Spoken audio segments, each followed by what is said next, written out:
My name is Clara and I never thought I would become the kind of woman who plots revenge.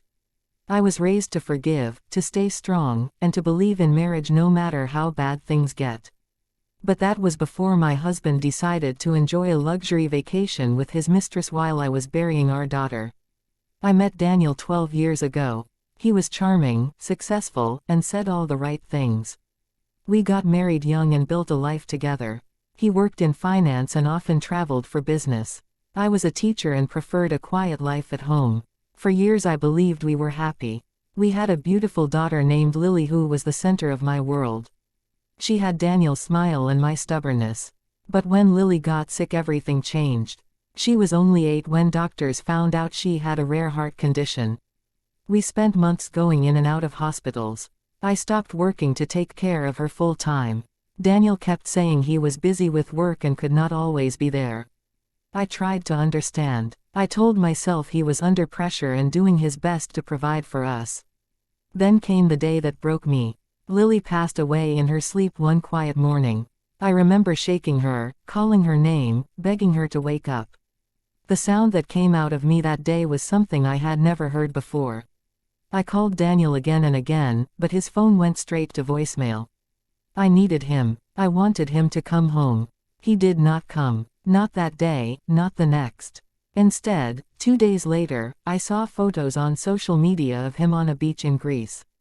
Smiling, holding a glass of champagne, and next to him was a woman in a red bikini. Her hand was on his chest. The caption said, "Living our best life." At first, I could not believe it. I thought maybe it was an old picture. But the date showed it was recent. He was there while I was planning our daughter's funeral. He had told me he was going on a business trip.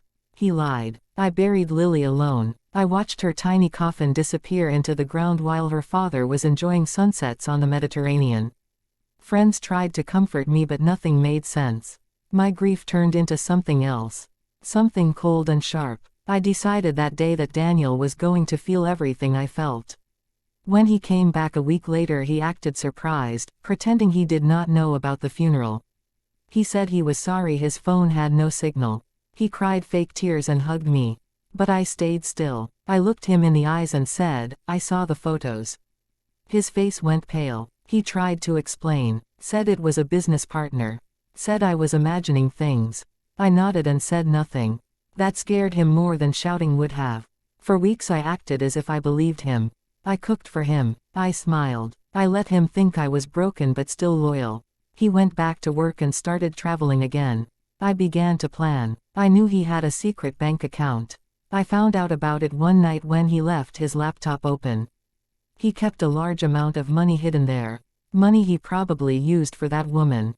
I also knew he loved his reputation. He was respected in his company, known as a family man. That was his weak spot. I began collecting proof. I saved screenshots of the vacation photos and messages from the woman. I even created a fake account to talk to her. She told me everything. She thought Daniel was divorced and said he promised to take her on another trip soon.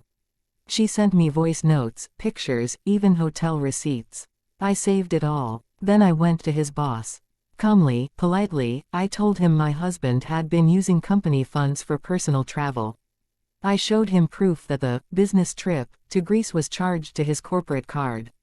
The boss was shocked. He said he would handle it privately. I thanked him and left, pretending to be embarrassed. Inside I was trembling, not from fear but satisfaction. A week later Daniel was fired. He came home furious. He said someone had sabotaged him. I looked at him and said quietly, "Maybe karma finally found you." He shouted, threw things, said I had ruined his life. I stayed silent again. He stormed out of the house and went to stay with a friend. That was only the beginning. I took the next step carefully. Using the information from his secret account, I transferred most of the money into a new account under Lily's name.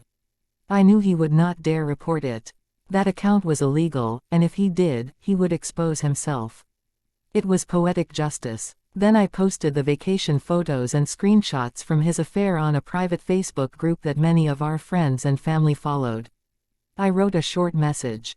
While I was burying our daughter, my husband was enjoying his vacation. That was all. No drama. No insults. Just the truth. The post spread quickly. People called, texted, some even came to see me. I did not say much. I just let them see the evidence. Within days, Daniel's reputation was gone. The mistress deleted her social media accounts after people started commenting on her posts. His family stopped defending him. He had no job, no money, and no one to turn to. One night he came back to the house. He looked tired and shaven, a shadow of the man he used to be. He said he was sorry. He begged me to forgive him. He said we could start over. I listened quietly, then said, "You had a choice between your daughter's funeral and your vacation. You made it. Now live with it." I handed him an envelope. Inside were divorce papers. He looked stunned. He asked if I really wanted to end it.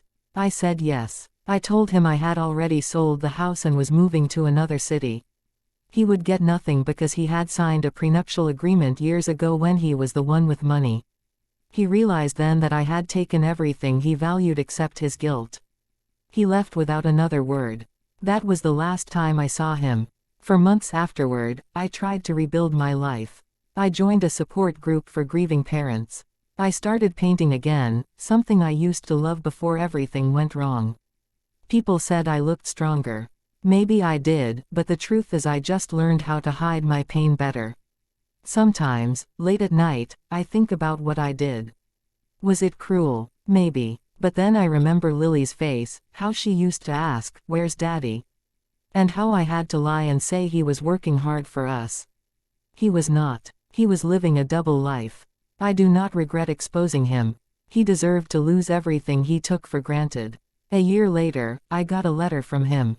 He said he was living in another country, working small jobs, and trying to start over. He said he missed me, that he still thought of Lily every day. I tore the letter into pieces. Some things do not deserve an answer. Now, when people hear my story, they call it revenge. But I see it differently. It was justice. Quiet, patient, deliberate justice. I did not scream or fight. I just let the truth do the work. Sometimes the best revenge is not about hurting someone the way they hurt you. It is about taking back your power, your peace, and your life. Daniel thought he had destroyed me, but he only made me stronger. I keep one photo of Lily on my desk.